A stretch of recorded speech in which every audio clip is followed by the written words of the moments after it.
This month on Mustang Magazine, we get an inside scoop on the school Wi-Fi network. Seniors are earning college credits, the cooking club is fixing dinner, and Challenge Day takes over the auditorium.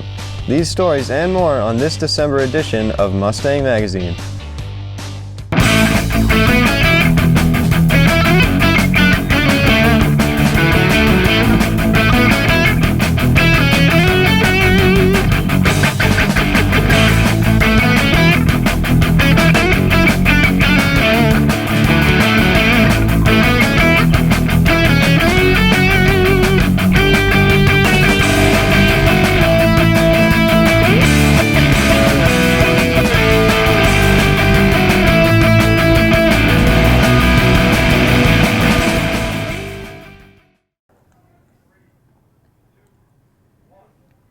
Hello and welcome to another edition of Mustang Magazine. I'm Mara Hines. And I'm Tim Rose.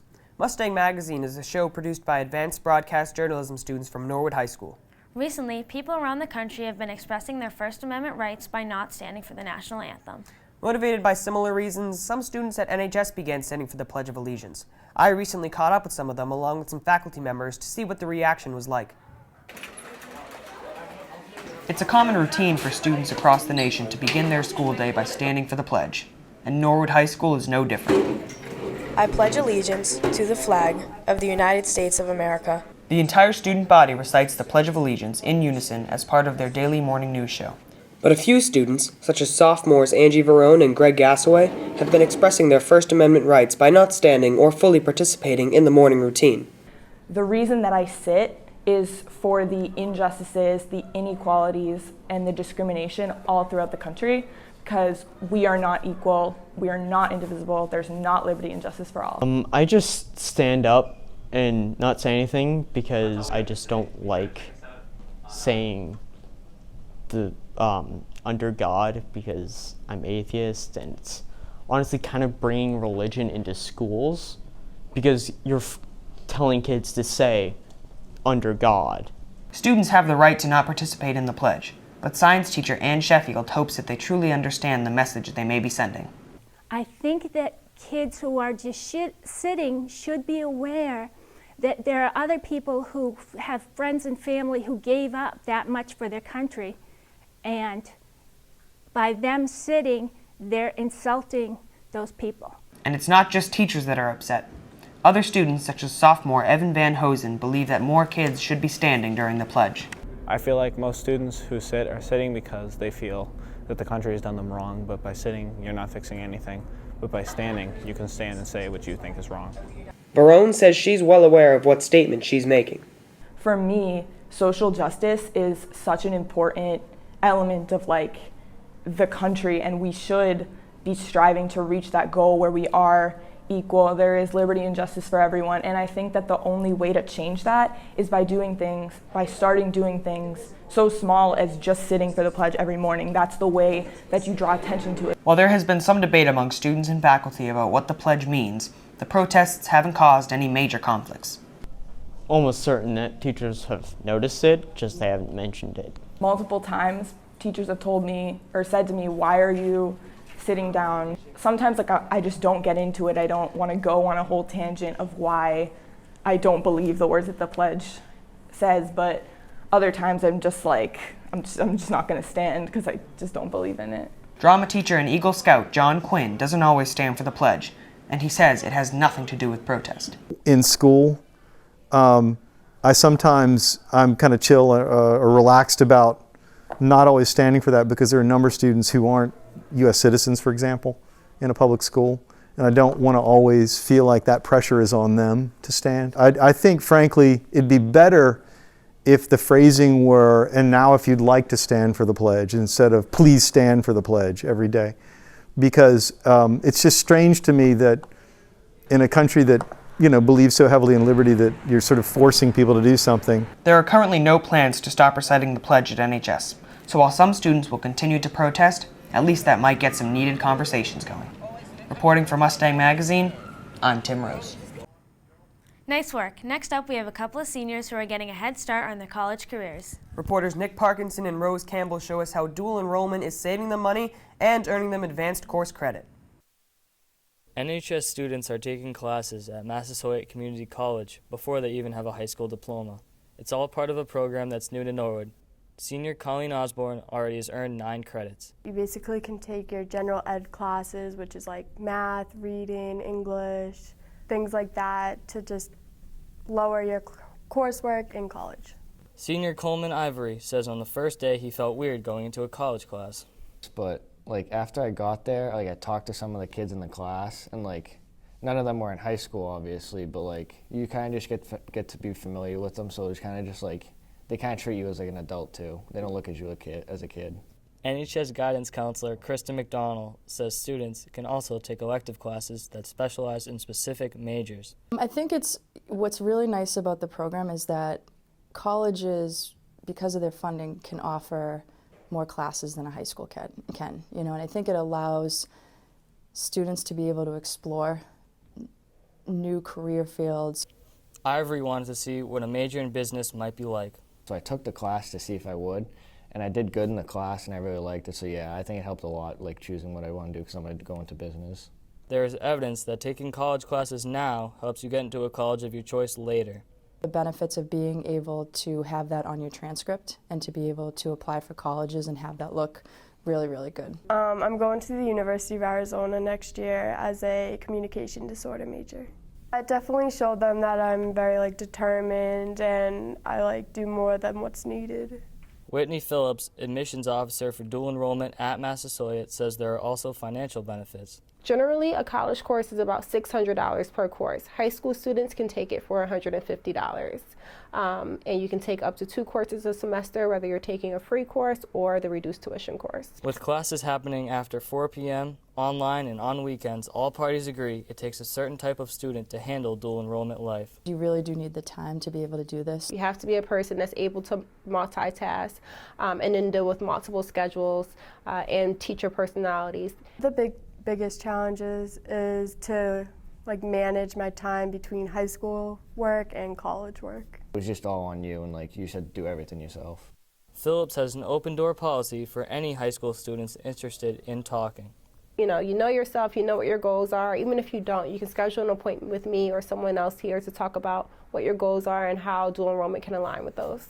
More information can also be found in the NHS Guidance Office. Reporting for Mustang Magazine, I'm Nick Parkinson. Thanks. Who is Thanks, Nick. Be sure and check with guidance to see if dual enrollment is right for you. Now let's change things up a bit. Recently, there's been a few changes at lunch in the cafeteria. Reporters Sam Doucette and Danny Quinn introduce us to the new school nutritionists and some new refreshments. The NHS cafeteria has made some changes to the drinks at lunch. I love them. It's one of the best things I've ever had. They're pretty good. On a scale of 1 to 10, they're 5. Because of the taste in the drink, it's overall great hydration. The new refreshments are provided by Polar Beverages, and they include sports drinks and flavored waters. New school dietitian Kelsey Massis says the district wants to give the students more choices. And of course, making it healthier options than going to the corner store and grabbing whether that's soda or energy drinks, but just to have more variety for students. Some students are concerned about the price. I do not think it's reasonable. And then also as a comparison, it's what the market values these prices at as to what you might find if you're at a grocery store or a convenience store. They're about the same price as well. The new drinks do provide more choices for students, and they also meet requirements set forth by the Massachusetts Nutritional Guidelines, also known as the A-List. So it's ever changing. It's changing based off of what food companies are going to create, what manufacturers are going to provide that meet those regulations, like portion size, calories, sodium, fat, and sugar. But students don't seem to care about the guidelines or the price. They say it's about the taste. Body Armor. My go-to. I bought these drinks multiple times, probably 2 a day. These drinks are available at lunch every day for $2. So next time you need a drink, look in the vending machine or the deli line. Reporting for Mustang Magazine, I'm Dan Quinn. Thanks, Danny. Hopefully the new drinks at lunch will be a permanent thing. They seem to be really popular along with some other snacks. Yeah, teenagers and snacking go hand in hand. In this next story, we catch up with the cooking club as they prepare some tasty snacks. Here they are now in their own words. Pouring it and peeling it and all that. Yeah, that's a lot. It takes hours. Yeah. Like my dad. Cooking club started 2 years ago when I got this classroom. I used the kitchen. So I just put an announcement out there and kids showed up. So it was really student-led. Thank you. This looks so cute. We always divide up into teams. So for the stir fry, we had a vegetable team, chicken team, and a rice team. So yesterday, the people on the rice team put the rice in too early, and they didn't let the water boil. Directions? Oh, yeah. Is the water boiling? Okay, did you follow the directions? So then we had to take all the rice out of the water, wait for it to boil, and then put it back in.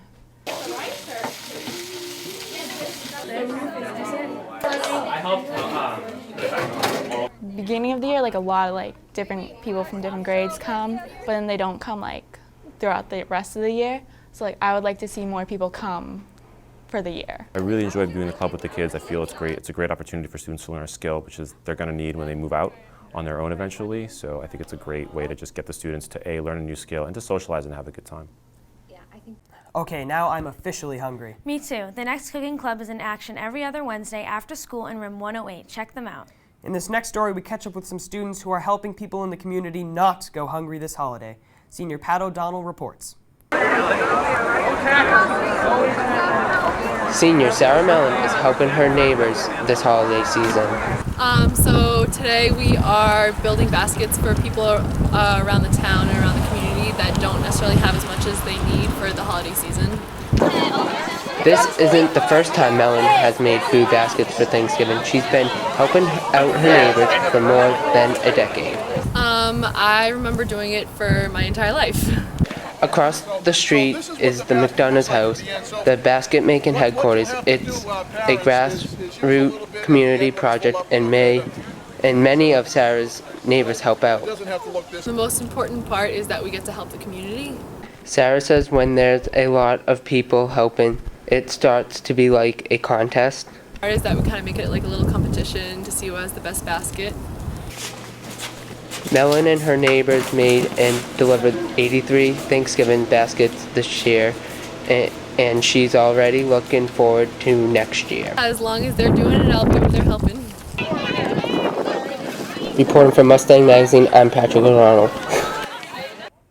Thanks, Pat. Keeping in the Thanksgiving theme, we have a quick story on a popular race that happens every year around this time. The annual Turkey Trot is a huge tradition that raises money for the NHS athletic program.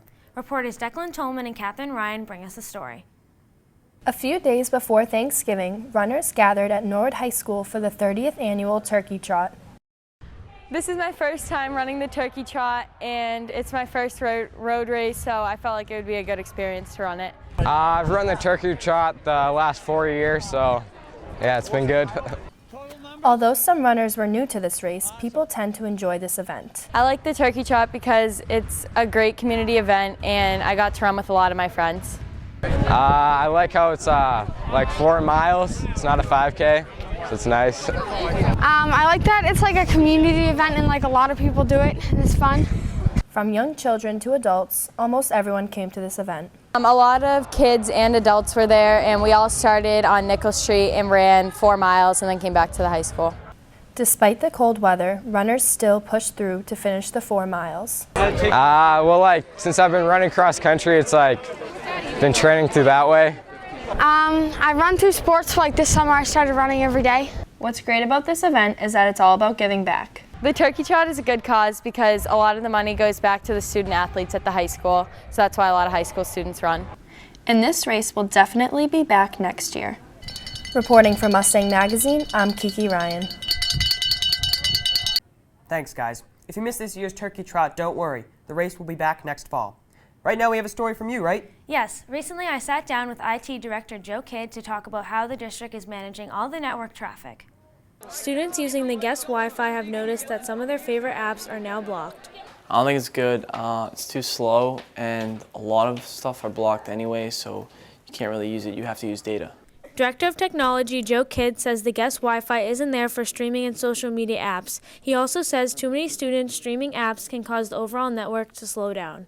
So the more devices that you have online, the more traffic you generate, and the more of those devices that are using streaming video or audio, the more traffic that also generates. The school network is complex. It services the entire school district, including 5 elementary schools, 1 middle school, and 1 high school. The network consists of over 200 hardwired devices, and it also offers several wireless portals designated for teachers, students, and guests, where as many as 2,000 users could be logged on at the same time. Average in a day, we see about 1,200 personal devices on our network at one time. KID says it's not necessarily the amount of connections, it's what those connections are doing. If you got a group of students in a computer lab trying to do work online and the internet's slow, it doesn't matter that they're hardwired or it's wireless. It's all that traffic is going through the same pipe. So if it's clogged, then all of that traffic is affected. So we had to take some of that traffic out. In order to keep the traffic on the school network moving smoothly for teachers and students, some adjustments were made to the guest Wi-Fi portal. I had to restrict access to video streaming sites and audio streaming sites while we work on the ability to provide more bandwidth. KID hopes students understand that they are sharing space on a network with a lot of users, and if everyone uses the network properly, problems can be avoided. I'm just staying on task and being mindful of, how what you do affects others around you, because there's just there's a limited amount of bandwidth available. KID has the student Wi-Fi portal optimized for classroom usage, which is why it's important that students' personal devices on the guest Wi-Fi portal don't interfere with the overall performance. The guest Wi-Fi is strictly for personal devices, whether it's student personal devices or teacher personal devices or anybody that comes in. But if a teacher or students in the library at the or one of the computer labs are using a cart of Chromebooks, then they'd be on the student Wi-Fi. Over the past few weeks, the technology department were able to add more bandwidth in some streaming apps that are now available on the guest Wi-Fi. Reporting from Mustang Magazine, I'm Myra Hines.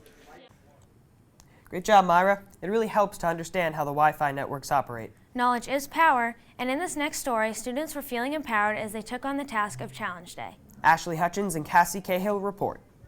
I just want you to notice how you're feeling in this moment. Maybe sit back. Notice how you're feeling. Notice. When students were told they would be participating in a challenge day on November 29th, the experience wasn't what they expected. I was expecting a bunch of games and laughing and it was so much fun, but you really got to connect with people on a different level than you normally would just walking in the hall. Going into it, I thought it was just some games you'd play with some people, have a few laughs, and then go home. Leaving the experience, I really realized how much it impacted me. We did a lot of ice-breaking games to get to know the people around you, and some of it was sentimental, but other parts of it was just getting to know the people around you and feeling comfortable in your own skin. We got to experience more than just personalities, but people's emotional backgrounds, and we got to learn about who people are as a person, not just what they look like. My favorite part was the line game. So they put a piece of tape on the ground and they would say cross over the line if this statement applies to you, and if the statement applied to you, you would stand across. The people who didn't cross over would stand on the other side and go like this, and this means I love you. And it was just showing their support for everybody, and they're not alone, and it really showed that everyone's in the same situation. And students that have walked away changed for the better. I learned that not everyone is what they seem, and people have stories, and you shouldn't just judge them on what they look like. Reporting for Mustang Magazine, I'm Ashley Hutchins. Challenge Day looks like a really interesting activity where people learn to express themselves while getting to know each other better. In this next story, we profile 2 people who already know each other pretty well, identical twins. And in the Pugach household, they're taking brotherly love to all new heights. Walter Santiago and Ryan Kelly bring us the story. When you meet sophomore brothers Dan and Sean Pugach, the first thing you notice is that they're identical twins. The second thing is, well, they're not exactly tight. I just scored, bro. Goal! Yeah! It's 2-0 me. This kid's an idiot. Some people think that a twin is your best friend. That, in this case, is not true. What? I think you're my best friend. To say they are competitive with each other is an understatement. I was born first. And he has 0 advantages. I'm a better artist than you. I'm flexible than you. I'm stronger than you. There's been blood spilt on the competitive level. Actually, I gave him a bloody nose. I actually slammed his face on the wall and broke I've his made him nose. cry once. I actually broke his nose once. But all that brotherly love aside, the twins do have a connection to sports, and that carries over into a lot of other things they do. Though Dad, Mike Pugach, is quick to point out they really aren't so different. They both love sports, and they're both into sports, and they can sit and watch sports in ESPN Center hour after hour, and it doesn't matter, they'll watch golf, tennis, basketball, football. Soccer is constantly on or being recorded. The competition over sports dates back before they can even walk. It actually stems back to Dan actually walked before Sean, so Dan would steal the ball from him and run down the hallway with it and make his brother crawl after him. But as soon as Sean stood up, he didn't stand up and walk, he stood up and ran, and that just changed everything, and it hasn't stopped since. These days you can find the twins competing on the soccer field, the basketball courts, and even the tennis courts. It's made us better in a lot of things, especially in sports, but it's also taught us a lot of lessons that we're also on teams together and that we need to work together. But even as they get older, the competition is still a major part of the relationship. Obviously, we compete with soccer, one-on-one, shooting competitions, soccer drills, soccer tennis. We also compete with basketball. We also race each other. We compete in anything. We try to be better than the other. And the Pugach brothers want people to know that just because they are identical in DNA, they don't have the same special twin connection that makes them special. I don't really think of him as a twin. So. I love my brother a lot sometimes. Reporting for Mustang Magazine, I'm Walter Santiago. Well, that's all we have for you today. Thanks for watching. To see more stories like these, visit us online at mustang.media or hit us up on Facebook, Twitter, Instagram, and Snapchat. See you later, Mustangs. Oh, here we go. This is the best This one. is the awkward one. The best one. Yes, recently I've filled a pot. Oh my gosh, I don't know why I can't get that. I don't know what I'm gonna say. Okay, I'm just now gonna I'm definitely hungry. We have to do that again, because Yeah. that was just bad. I didn't even know what I was tripping saying. it. Oh, reporters. I didn't know I had another line. Yeah. Yes, recently I filed a report about the Nord Mustangs. Why do I keep saying that? Knowledge is power. I don't know why I say next week. What does it say, next? Next story. In I this think. next story, okay. And in this next week's story, I said it again. Like, I don't know what I'm doing. Maybe this is like I don't know why I keep saying next week. Like next week. week is not in it. To see more stories like these, visit us online at Well, that's all we have for you today. Thanks for watching. To see more stories like these, visit us online at www.mustangmedia.media. Nope, I didn't know it was .media. www.mustang.media. Mustang.media. Okay.